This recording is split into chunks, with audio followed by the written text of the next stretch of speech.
Alhamdulillah Rabbil Alamin. Wassalatu wassalamu ala ashrafil anbiya'i wal mursalin wa ala alihi wa sahbihi ajma'in. Asyhadu an la ilaha illallah wahdahu la syarika lah wa asyhadu anna Muhammadan abduhu wa rasuluh. Ya ayyuhalladzina amanu taqullaha haqqa tuqatih wa la tamutunna illa wa antum muslimun. Ya ayyuhalladzina amanu taqullaha wa qulu qawlan sadida yuslih lakum a'malakum wa yaghfir lakum dhunubakum wa man yuti'illah wa rasulahu faqad faza fawzan 'azim. Amma ba'du, fa inna asdaqal hadits kitabullah wa khairul hadi hadi Muhammad sallallahu alaihi wasallam wa syarrul umuri muhdatsatuha wa kullu muhdatsatin bid'ah wa kullu bid'atin dalalah wa kullu dalalatin finnar. Yang berusaha Tuan Azim Masjid Timbalan, Suksa, Bandari dan para AJK yang dimuliakan, lagi yang dihormati Tuan Imam yang bertugas pada petang bahagia ini, yang dirahmati Allah sekalian, yang diberkati Allah, yang diredai Allah, insya-Allah. Assalamualaikum warahmatullahi wabarakatuh.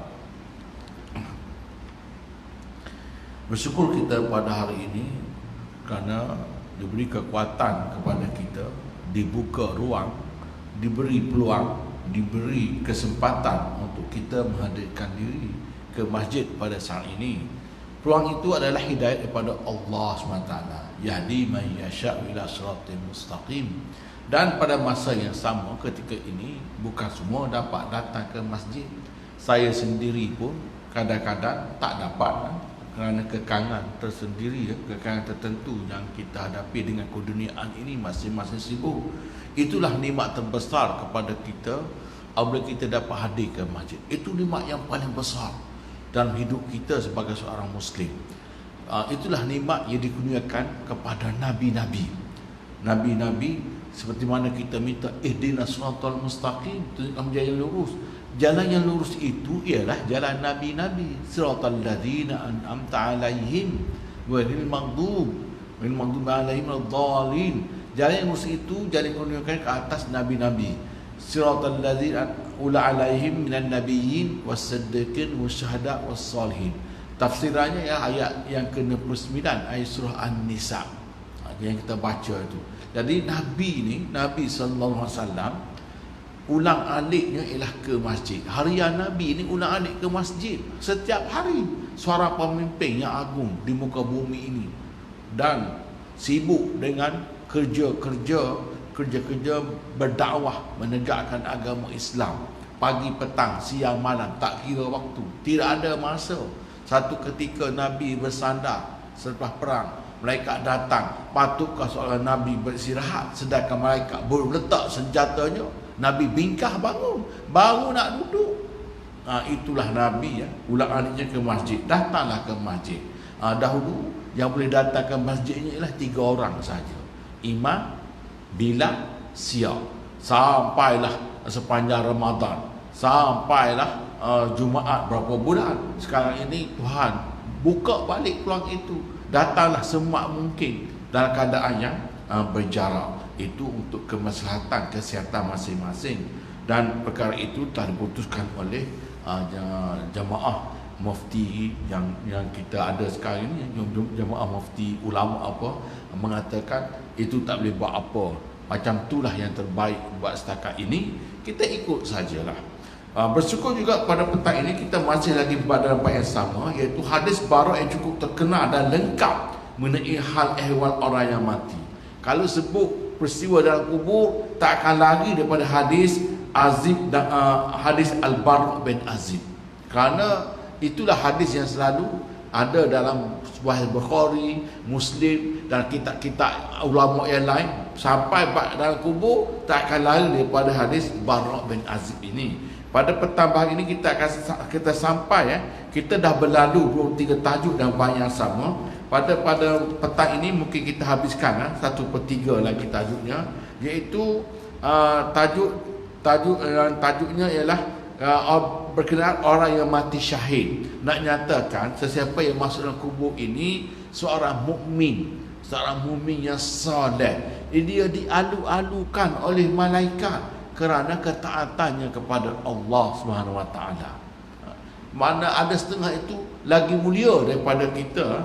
Kalau muka surat Pak Imam muka surat 191, tapi mungkin dah berlalu ke 194 atau 95, iaitu hadis yang diriwayatkan oleh Abu Abdullah yang dikenal Husain bin Hab, teman Ibn Mubarak, dengan sanad Abdullah bin Al-Ash, sesungguhnya ia pernah bercerita.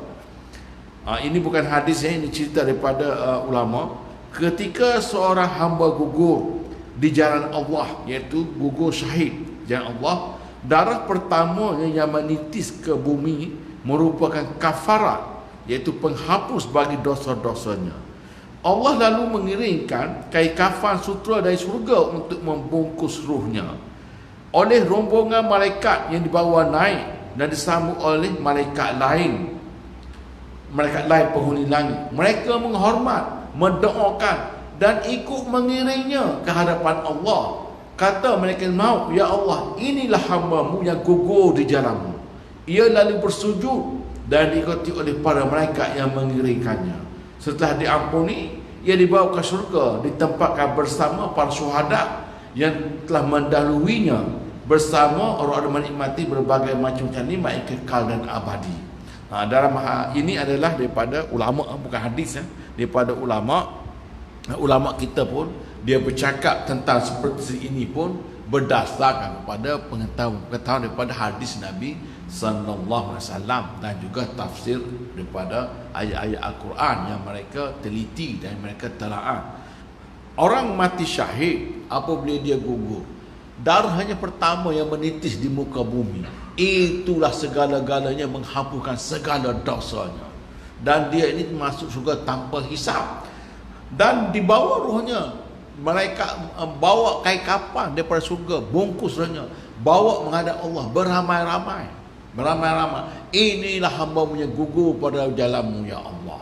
Dia sujud, malaikat Allah pun turut sujud. Inilah sebagaimana Allah berfirman, wala taqulu liman yuqtalu fi sabilillahi amwat bal ahya'un walakin la tashurun. Jangan kamu kata orang yang gugur syahid pada jalan Allah, matinya Allah ini mati, bal ahya'un, bahkan mereka ini hidup, walakin la tashur, kamu yang tak merasainya, kamu yang tak mengetahuinya bagaimana keadaannya. Orang mati syahid ini ada tempat dia di sisi Allah. Dan begitu juga dengan kita ini, kita seorang beriman, bersolat soleh, apabila kita selesai muka dan nakir, kita naik menghadap Allah, kita menghadap Allah apa semua, dan kita pun ada tempat kita di sisi Allah bersama orang soleh. Sebab itulah apabila seseorang antara kita ini wafat, mati, didoakan semoga rohnya dicucuri rahmat dan rohnya ditempatkan bersama orang-orang soleh. Kita sebut bersama orang soleh sebab yang mati itu adalah orang soleh. Kalau orang mati syahid, kita sebut semoga rohnya dicucuri rahmat dan ditempatkan bersama syuhada. Ketua syuhadanya ialah Hamzah bin Abdul Muttalib, Sayyidina Hamzah bin Abdul Muttalib yang gugur dalam peperangan Uhud. Seperti mana Nabi kata, inilah penghulu orang mati syahid. Nabi sendiri ialah penghulu ahli syurga, Nabi sallallahu alaihi wasallam.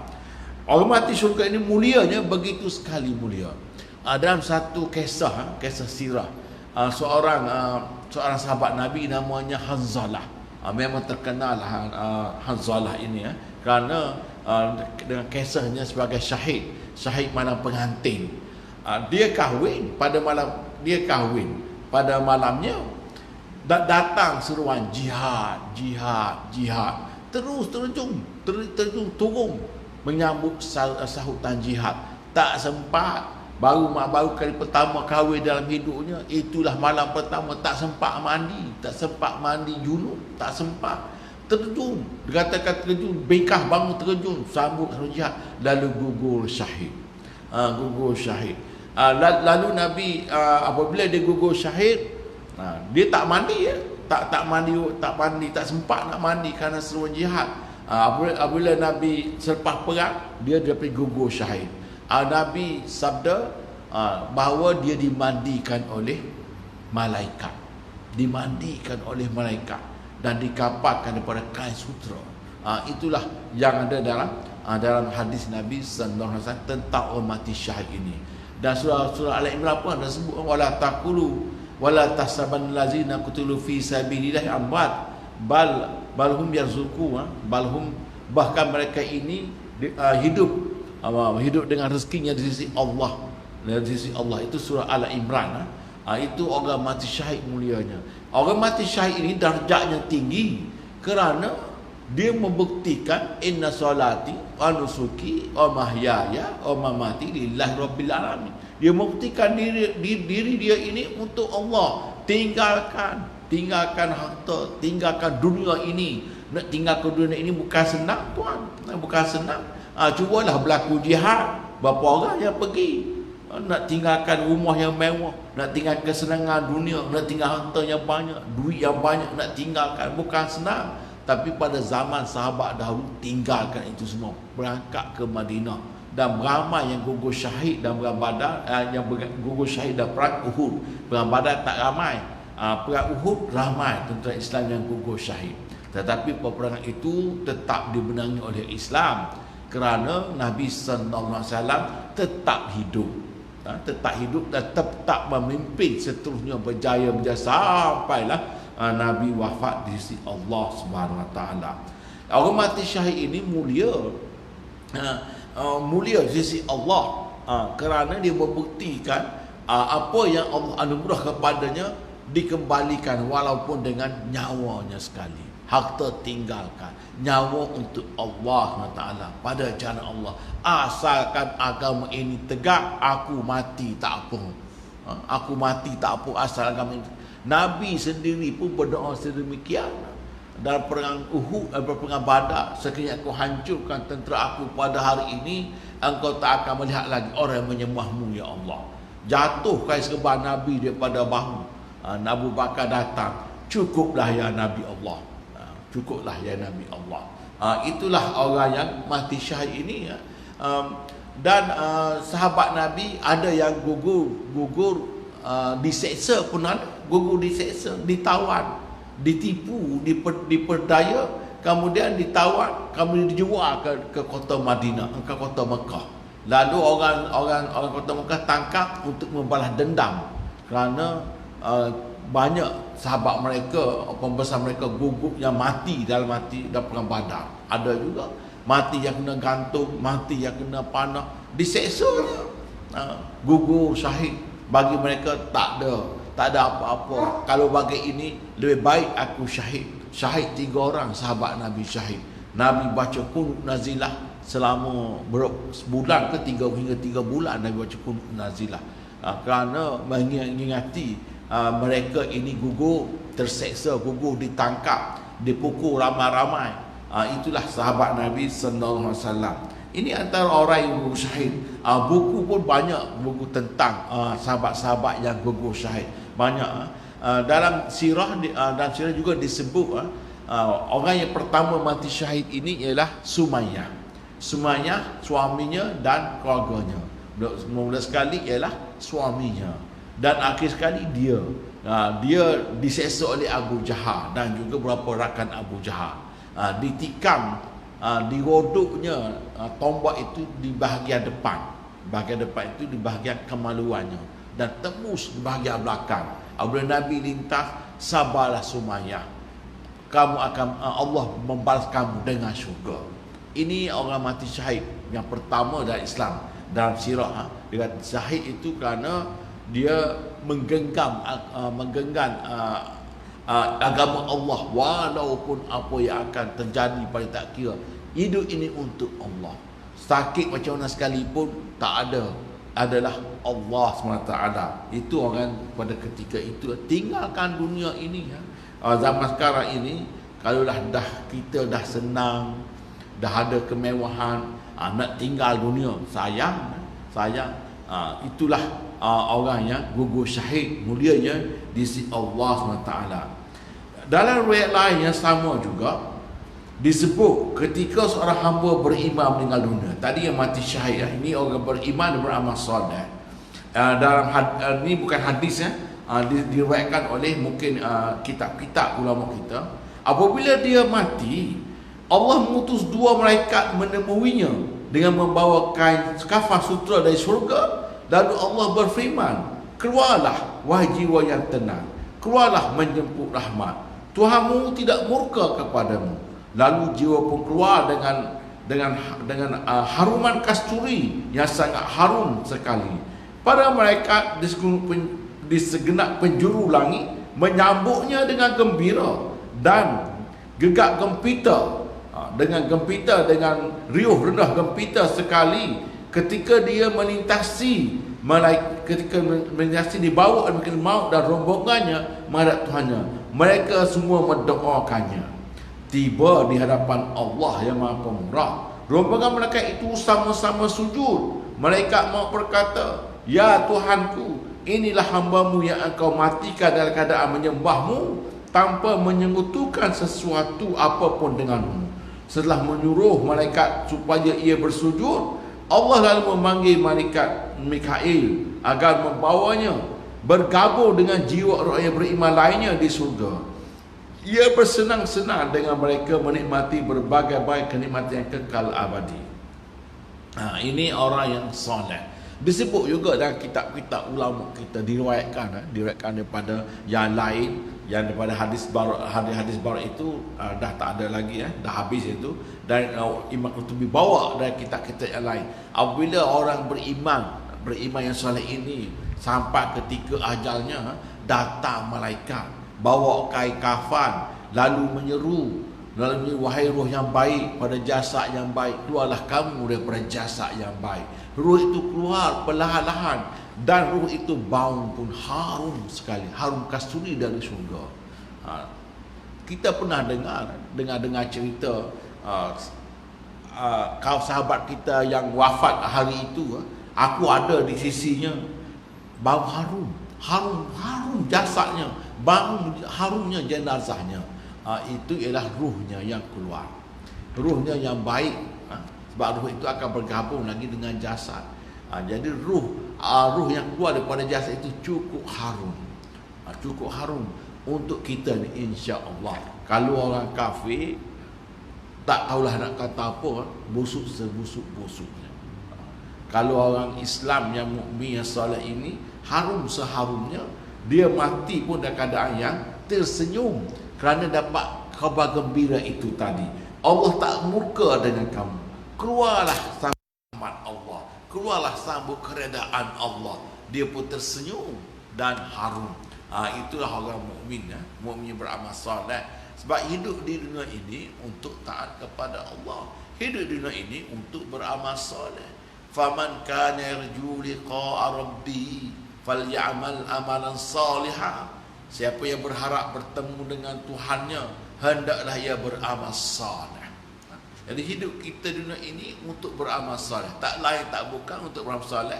Cara hidup terserahlah kepada diri masing-masing. Tak masalah nak hidup macam mana kamu nak hidup, tapi hidup kamu adalah seorang yang saleh. Saleh itu ialah menepati sunnah Nabi sallallahu alaihi wasallam. Sebab Allah dah utus dah Nabi, manusia seperti kita, makan minum seperti kita, semuanya seperti kita. Nabi ini, Nabi semuanya seperti kita, tapi dia dapat wahyu, untuk tunjukkan kepada kamu dengan setepat-tepatnya yang Allah redai. Ikut saja. Itu amalan salah. Kerja tak masalah. Apa kamu nak kerja? Pada kerja kamu pastikan kerja itu adalah kerja syariat yang memenuhi syariat Allah. Kerja itu adalah kerja yang diredai oleh Allah. Kerjalah nak kerja apa, hiduplah nak hidup cara macam mana sekalipun, tak apa, tak masalah. Sebab hidup kita ini berbeza-beza kerana keadaan yang berbeza-beza. Hidup kita ini berbeza kerana situasi yang berbeza, tak sama. Cuaca pun, dengan apa pun, dengan pendapatan, dengan ekonomi, dengan sosial, tak masalah. Tetapi hendaklah kamu beramal soleh di mana jua kamu berada. Itulah hidup di dunia ini, untuk kita sama-sama beramal soleh. Dan amal soleh itu akan terkumpul, seperti mata ganjaran yang kita belajar di universiti dahulu ataupun di mana-mana college, ada matanya, GPA-nya, dan ditambah. Itulah hidup ini. Jangan lupa itu semua dicatat oleh Raqib dan Atid. Dan juga kita sendiri akan menuliskan amalan kita apabila kita masuk ke kubur nanti. Dan setelah kita tulis amalan kita, lalu amalan itu dikalungkan di leher kita. Dan sampai di akhirat, sampai pada mahsyar, dipungut balik kalung itu, lalu dibuka. Itu adalah urusan Allah SWT berkenaan dengan kita ini. Kalaulah kita beriman dan beramal soleh, semuanya akan mendapat keredaan Allah. Jangan takut, jangan bimbang.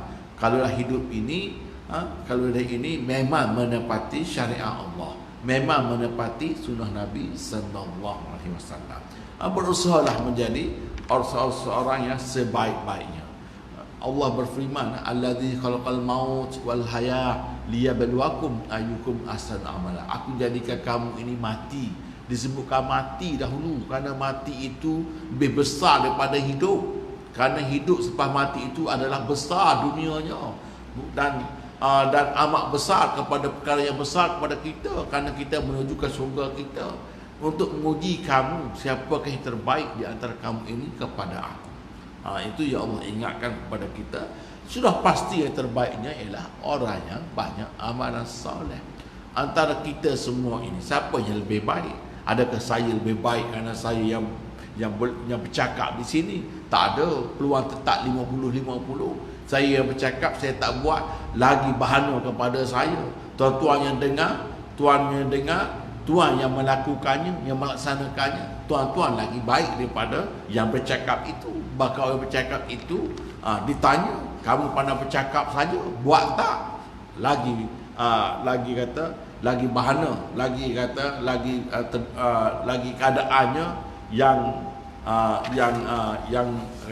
lebih runcing. Kerana apa? Pandai bercakap saja. Ya ayyuhallazina amanu lima taquluna ma la taf'alun. Wahai beriman, kenapa kamu berkata dan kamu tak buat? Itulah orang yang menyampaikan kuliah apa semua tu. Adakah dia lebih baik daripada kita yang mendengar ini? Peluang tetap sama rata antara kita semua ini. Yang terbaiknya ialah siapa yang banyak amalan soleh. Tetapi bagi orang kafir pula, Allah mengutus 2 malaikat menemuinya dengan peluh yang banyak sangat busuk dan berkata, wahai jiwa yang jahat, keluarlah untuk menjemput azab Tuhan. Keluarlah dengan murka Allah SWT. Keluarlah, sungguh buruk apa yang kamu persembahkan untuk diri kamu. Dan ia pun keluar dengan bau yang sangat busuk sekali. Para malaikat di segenap penjuru langit menciumnya sama-sama mengutuk. Mereka menutup semua pintu langit sehingga tidak boleh naik menghadap Allah, menghadap Tuhannya.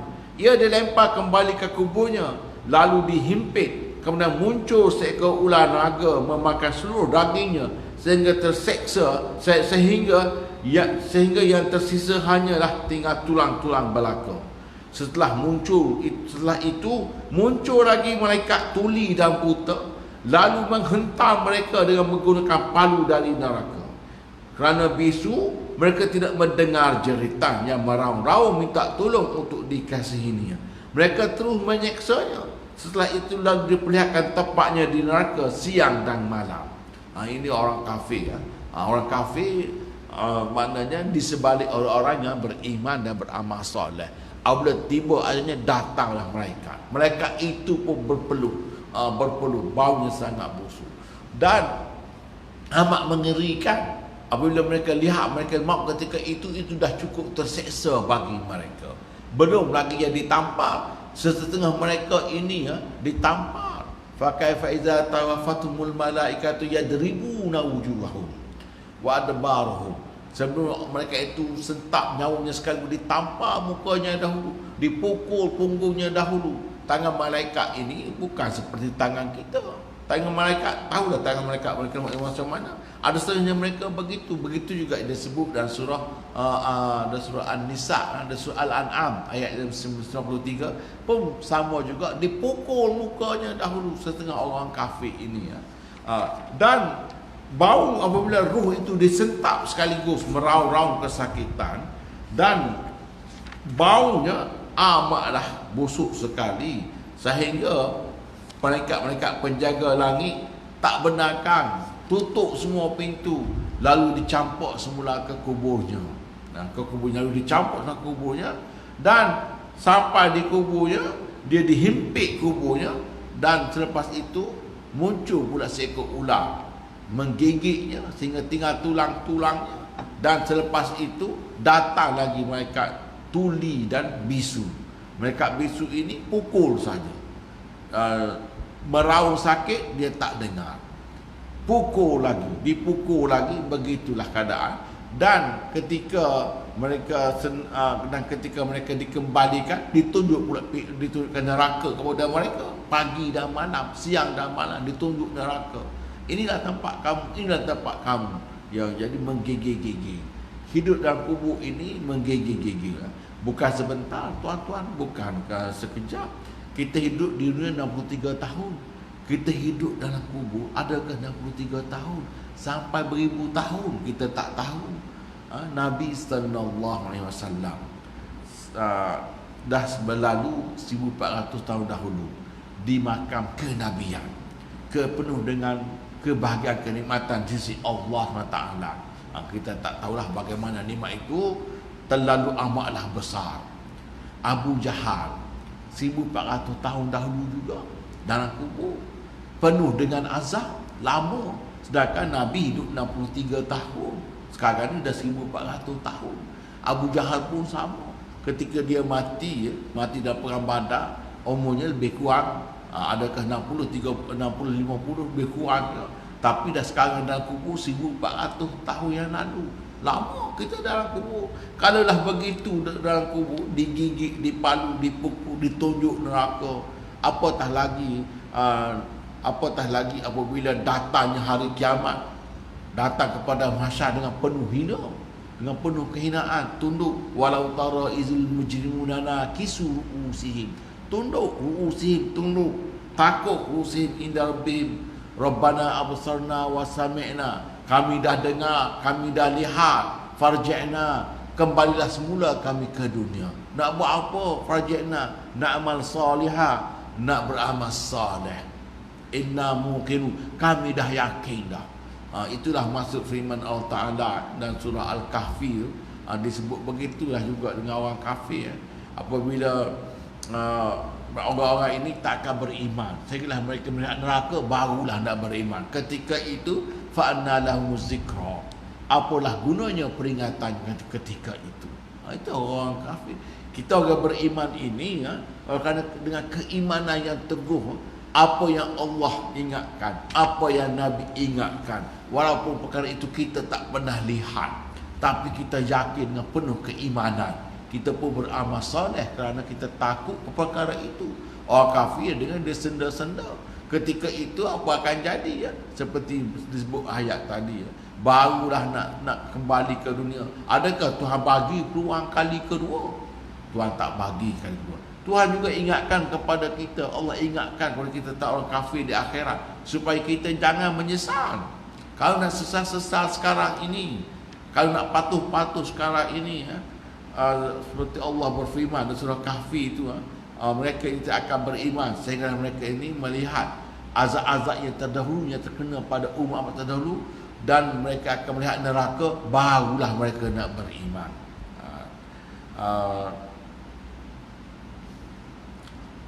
Ada lupa surah ayat Kahfi itu, tapi itulah maksudnya. Begitu juga dalam ayat-ayat yang lain, dia ingatkan kepada kita peluang hidup dunia ini hanyalah sekali sahaja, sekali sahaja. Dan diingat kepada kita apa tujuan kamu hidup ini, dan apa matlamat kamu hidup ini, dan ke mana kesudahan kamu, dan apa yang akan berlaku kepada kamu yang sebenarnya. Sebenarnya kamu nak ke mana. Dan diingatkan, jadi hidup dunia ini berjaya di dunia dan di akhirat, dan ditunjukkan jalan-jalan kejayaan. Kalau tak masuk, kalaulah berjalan bukan di atas jalan-jalan kejayaan, iaitu siratal mustaqim, siratal inna wa anit buduni haza siratul mustaqim. Kalau dah ambil jalan lain, bukan jalan yang siratul mustaqim, tak akan sampailah pertemuan dengan Allah. Sampai ke lain lah. Sampai ke lain. Kalau berada di atas siratul mustaqim, sampailah ke syurga. Kalau dah kamu ambil jalan yang sesat, jalan orang yang dimurkai, sebab itulah kita selalu berdoa, kita ini ihdinas siratal mustaqim, siratal ladzina an'amta 'alaihim ghairil maghdub. Kita bukan dimurkai, waladhdallin, kita bukan orang yang sesat. Kita bukan orang yang sesat. Kerana kita berada di atas siratal mustaqim, insya-Allah sampailah ke syurga, ke destinasi yang kita tuju. Kalaulah bukan jalan itu, jalan orang yang murka, sampailah ke neraka. Sebab murka itu adalah ke neraka Allah. Sebenarnya kita doa, Allahumma inna nas'aluka ridhaka wal jannah. Aku mohon keridhaan Engkau ya Allah dan syurga. Redha itu syurga. Wa na'udzubika min sakhatik. Aku berlindung kepada kamu ya Allah daripada kemurkaan Engkau, wan nar, dan neraka. Kemurkaan itu neraka. Kalaulah jadi orang yang murka, jadilah orang yang sesat, memang tak sampailah ke syurga sebab kamu sesat. Orang sesat nak ke suatu tempat tapi sesat jalan. Adakah sampai ke tempat itu? Contohnya katakan nak pergi ke Eropah tapi sesat sampai ke China. Tak sampailah ke Eropah kalau sesat. Begitu juga dengan orang murka. Orang murka ini perjalanannya pun tak betul kerana hidupnya dalam laknat Allah. Laknat kali sebab murka itu adalah laknat Allah SWT. Sambung lagi di sini. Setelah itu diriwayatkan lagi daripada yang lain, daripada yang lain diriwayatkan daripada Abdurrahman An-Nasai ketika sekalian, dan sanadnya dari Hurairah bahawa Nabi sallallahu alaihi wasallam bersabda, ketika seorang hamba menjelang ajal, malaikat rahmat datang menghampirinya dengan membawa kain sutera berwarna putih dan berkata, keluarlah kamu jiwa yang tenang dengan reda dan diredai menuju rahmat Allah dan syurga Allah. Tuhanmu tidak murka. Lalu keluarlah jiwanya, ruhnya dengan haruman yang sangat harum, haruman kasturi yang sangat harum, yang paling harum, sehingga para malaikat berebut membawanya sampai di pintu langit. Para malaikat penjaga pintu bertanya, bau harum apa yang dibawa dari bumi ini? Ia disambut oleh arwah-arwah, ruh-ruh orang mukmin yang begitu gembira. Melebihi kegembiraan salah seorang sekalian yang menyambutnya, kedatangan keluarga yang baru datang dan berpergian cukup lama. Mereka bertanya kepadanya, bagaimana si fulan dan bagaimana dengan si fulana? Para malaikat membawanya berkata kepadanya, biarkanlah dahulu, kerana ia masih merasa dalam kegelapan. Azan. Tak seminit, 1 minit. Jadi sambungannya ada dalam satu riwayat lain, apabila kita orang mukmin yang saleh ini, bila hampir kematian, datang malaikat rahmat. Datang malaikat rahmat membawa kain sutera warna putih dan menyampaikan khabar gembira. Wahai ruh yang baik, keluarlah kamu menuju rahmat Allah dan syurga Allah. Keluarlah kamu menyambut keredaan Allah. Allah tak murka kepada kamu. Kita pun gembira, mati pun tersenyum. Dan selepas itu, apabila kita dah selamat, semua dah selamat daripada huru-hara kubur apa semua, dan kita pun disambut oleh satu kumpulan, dibawa ke tempat ruh seperti mana yang didoakan, semoga ruhnya ditempatkan bersama orang-orang saleh. Kalau orang syahid, dia akan bergabung dengan ruh syahid. Kalau orang saleh akan bergabung dengan ruh saleh. Lalu semuanya akan bertanya, berebut-rebut tanya, sampai saja tanya, bagaimana si fulan dengan bagaimana kawan kita yang tu yang ni, bagaimana kawan kita yang perempuan, yang perempuan pun ditanya, bagaimana fulanah bin fulanah, bagaimana yang tu yang ni, dah kahwin belum?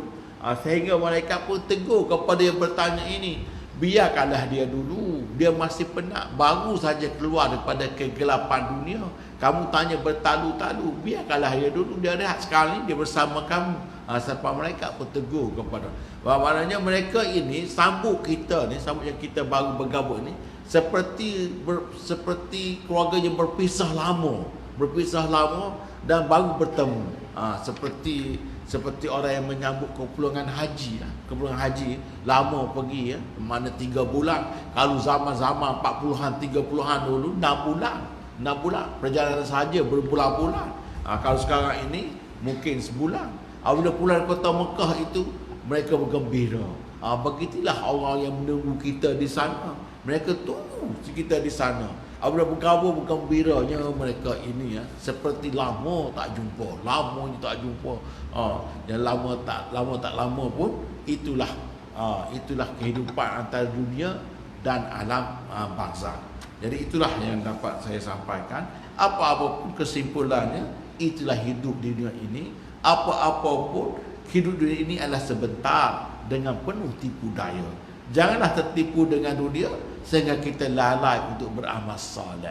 Janganlah tertipu dengan dunia sehingga kita lupa kubur kita. Janganlah tertipu dengan dunia ini sehingga kita lupa kepada kematian.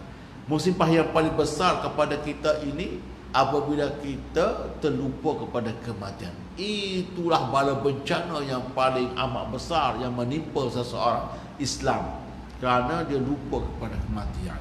Itulah ulama ingatkan kepada kita. Jadi apa yang baik itu adalah dari Allah, yang buruk daripada saya sendiri. Kita tangguh sesi ini sebagai kafarah dan surah Al-Asr. Subhanakallahumma bihamdik, asyhadu an la ilaha illa anta, astaghfiruka wa atubu ilaik. Bismillahirrahmanirrahim.